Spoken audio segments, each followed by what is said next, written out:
First of all, good morning, everyone. I would like to thank to this invitation and to the Minister of Welfare from Latvia. It's a pleasure for me to be here. I'm sorry for my English. I can't speak Latvian, sorry. And my English is not the best of the world. I would like to speak good British like Adele, but it's not possible. But I will try doing my best. I will divide my presentation on 3 parts. And first, I would like to introduce you the Commission for Equality and Labor and Employment is the equality body that I share. It was created in 1979 and is a national mechanism for gender equality in labor and employment. My commission this commission works in the dependence of the Ministry of Labor, Solidarity and Social Security in cooperation with the Ministry with equality issues. And this commission has a special composition because it's a tripartite commission. She has 4 representatives of the Portuguese public administration and also representatives of the social partners. We have 4 representatives of the trade unions and 4 representatives of the employers' confederations. The mission of CIT is to pursue equality and non-discrimination between men and women in labor, employment and vocational training, and collaborating in the implementation of legal provisions and conventions in this field, as well as those concerning as protection of parenthood is also one of this mission of CIT. And also with reconciliation between professional, family and personal life, work-life balance, as you know, in the private and also in the public and cooperative sectors. Now I would like to talk about the Portuguese normative frameworks about equal pay. As you have in Latvia, we have some provision on our constitution. We have some protection for equal pay for equal work is on the Portuguese constitution. Also in the labor code we have several provisions relating to the promotion of equality and non-discrimination between women and men. And I can share you here 3 examples of these articles in the labor code. And here is the evolution of the gender pay gap between women and men in Portugal. So we have this provision in the Constitution, we have legal provision in the labor code, but in fact we still have a gender pay gap. As you can see, in 2012 we have 20.1% on the earnings and 18.4 on the basic wage. It's very high. Now we are something better, but as you can see, we are decreasing, but it's a very slow decreasing. So the starting point for our law in 2017 is these numbers. We have a gender pay gap of 15.7% on the basic wage and a gender pay gap of 19.1% on the earnings. And this is the numbers we had in 2017 when the government proposed to the parliament the law that lately was the law number 16 and was published only in 2018 because the law was proposed in 2017 but also was approved and published in 2011. This law, and as the previous speaker told, we have just one specific law for these issues. The special, all the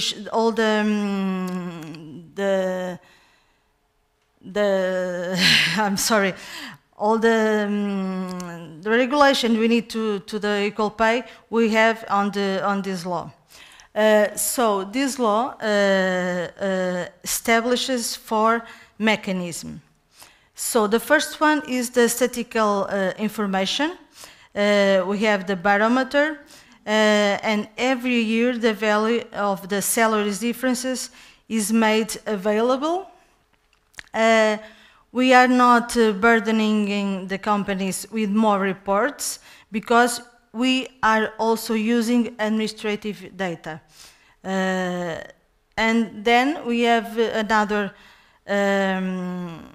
mechanism, the obligation for companies with wage difference to present plans to assessment of these differences based on objective criteria and without gender bias in order to rule out any indication of discrimination. And also we have created a job evaluation system based on objective criteria and without gender bias that helps companies in the job evaluation process. When wage differences are identified, companies are notified by the Labor Inspectorate to submit an evaluation plan within 120 days and implemented it within 12 months to justify or to correct the disparities. And the 4th mechanism is the possibility for workers to lodge a complaint and ask to the Commission for Equality in Labour and Employment, the CIT, to give a legal opinion about the existence of the pay discrimination based on sex. In short, according to this law, employers are required to follow a policy of salary transparency, applying a job evaluation system based on objective criteria and without gender bias. And let's talk about each one of these 4 mechanisms. First of all, we have the barometer, and this barometer is, and the balance also, is annual availability of data about pay differences, both by sector of activity, the barometer, and by company, the balance, because we have two types of information. The barometer is public, any person can see it, and but the balance is just for each company. Each company receives its own balance. We use the data based on the single report. We call in Portugal a relatório único. This is a report that the company every year has to send to the administration or to the services in the labor ministry with the responsibility to the statistic data, that is JEP, is the cabinet for statistic publishes, and they publishes the gender pay gap barometer and company report in this site in the net, in the internet. You can see the barometer for all the years since the first was published. And then the data are forwarded to the Labor Inspectorate. The job evaluation systems have three obligations. Employers must have a transparent pay policy that applies equality to men and women, must be based on objective criteria common to both men and women, and if discrimination is claimed, employers must prove that their pay system is fair and based on those objective criteria. And then we have the evaluation plans. So, when pay differences are identified, or when the balance of each company say that they have some difference, or they have a gender pay gap, companies are notified by the Labor Inspectorate to submit an evaluation plan within 220 days. And then they have to implement this plan during 12 months, and then they have to justify the differences or to correct if they don't have a way to justify. So in the first notification was only in 2023 because as you remember, and the law was published in 2018, but if everything has gone normally, the first notification to companies with wage difference happening during the year of 2020, but as we all remember, during the year of 2020, we have COVID. And nobody will understand because the companies had lots of problems to solve. So we decided to make these notifications later. So the first notifications just happened in 2023 and was 1,640 companies were notified. And then in this year, in 2025, were notified more than 3,000 companies. Then these companies that were notified by the Labor Inspectorate must submit the plan, and then they have to report on implementation, and they have to justify the gaps. The Labor Inspectorate, is ACT, checks the justification or the correction of the pay gaps, and if you have no compliance, is a serious offense, fines and public standard exclusion up to 2 years. So the fourth mechanism, the binding opinions by CIT, the Commission for Equality in Labour and Employment, about the existence of a pay discrimination based on sex. A worker or a trade union can request to CIT to assess a pay discrimination. Then CIT notifies the employer in 10 days. To provide information on about the pay policy. Then the CIT issues a draft opinion in 60 days. If discrimination is found, the employer has 118 days to justify or to correct the differences. And the CIT final binding opinion is provided in 60 days, shared with ACT for enforcement.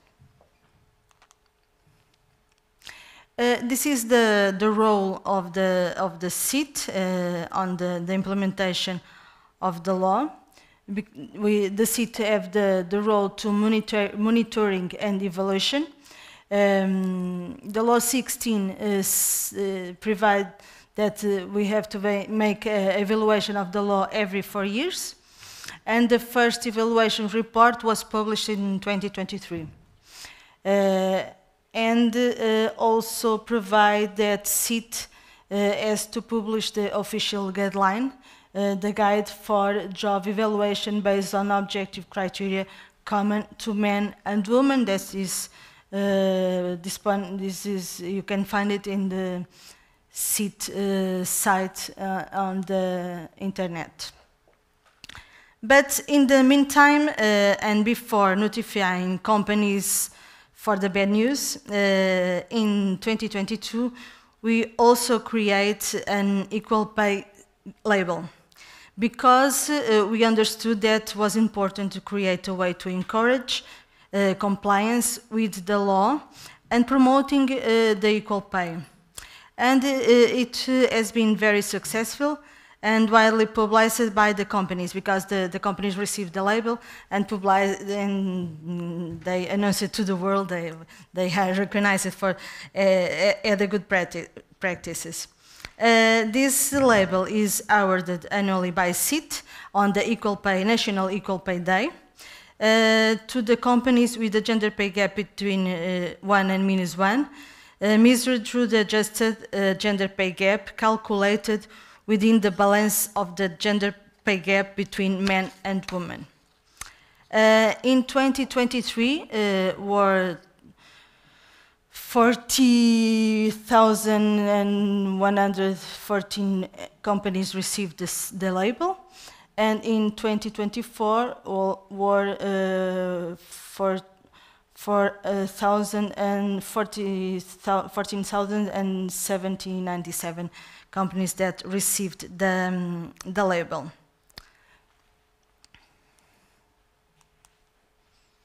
Now, the research to support implementation of the legislative framework. It is now important to understand that research we have to support the implementation of the legal framework. As I have already mentioned, we have the guide for the evaluation of functions based on objective criteria common to men and women. Results from the application of the Law 62, 2018, and is made and available by CIT. And this guide gives indications for what evaluation plan should contain, and gives examples of how to develop one. And it's important, something is important too, because in Portugal we have this problem in the beginning of this process. The companies think that the evaluation is for the employees. They have to evaluate the employees, but this is not an employees evaluation, it's a jobs evaluation. And this is very difficult to the companies now understand. They will not evaluate the employees, but the jobs position. So this is our biggest challenge, to explain the companies. They have to change their mind, and they have to evaluate based on the four objective criteria that was mentioned for the I don't have this here, but it is very important to make this distinction, because what is the evaluation is about the function, the jobs, and not the employees. And this plan gives some ideas and some indications to do this plan. First of all, identifying jobs, then the predominance criteria, or well, they have to define male or female jobs, choosing factors and sub-factors of evaluation, then the way they will collect information of jobs. And this is very important, because it's very important the cooperation between the employees and the employers. It's very important to have working groups,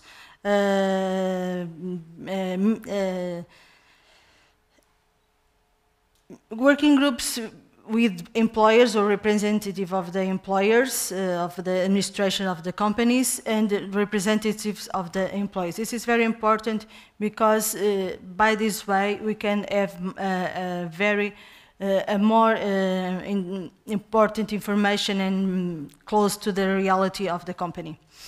And also we also have another point, the calculating value. And also the comparing pay is estimating pay differences between jobs and equal value. And finally, the action plan or the action plan for equality pay. When the companies saw they have some disparities, they have to provide an action plan.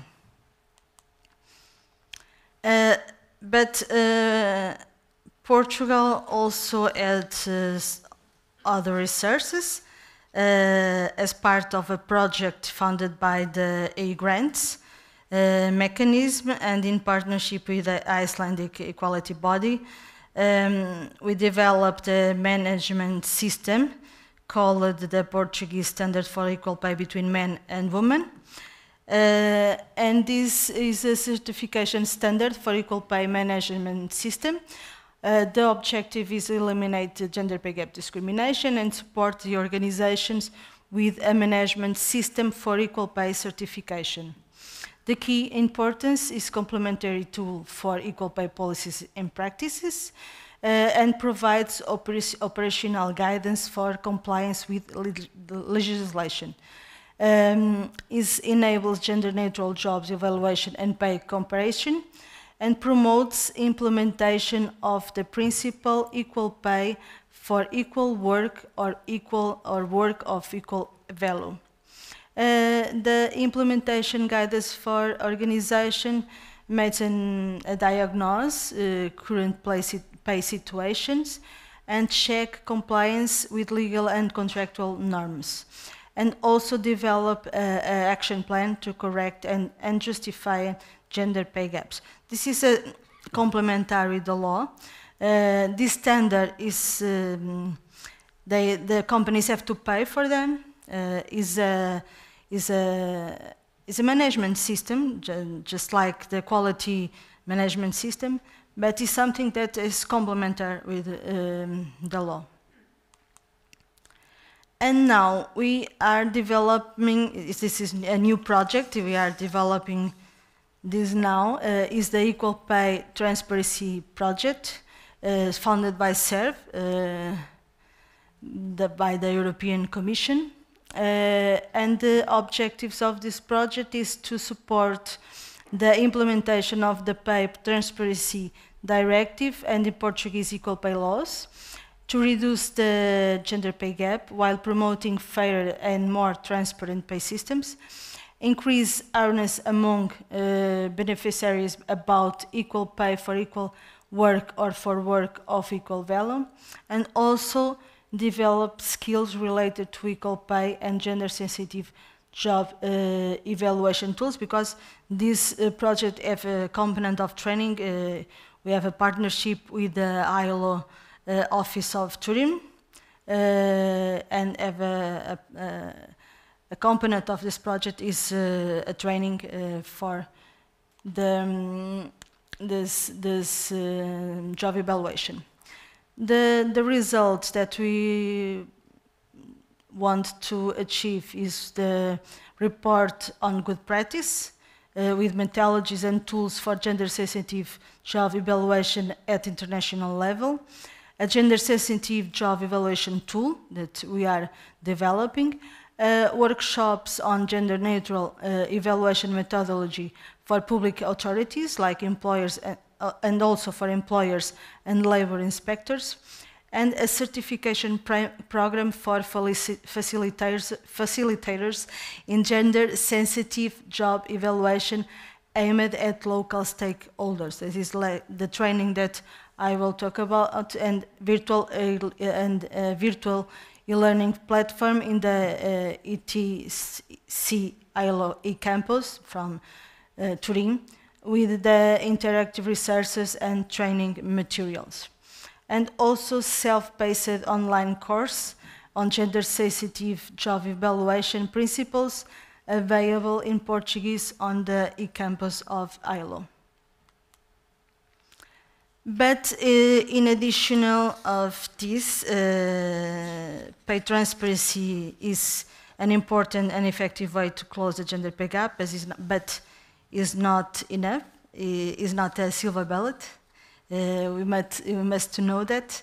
And in addition to all these measures, we also have been working in other areas with a direct impact on wage inequalities, such as combat gender stereotypes in career and career choices by intervening in male-dominating areas, notably STEM, where Portugal has made remarkable progress, but also in female-dominated areas such as care, that we have underrepresented for men.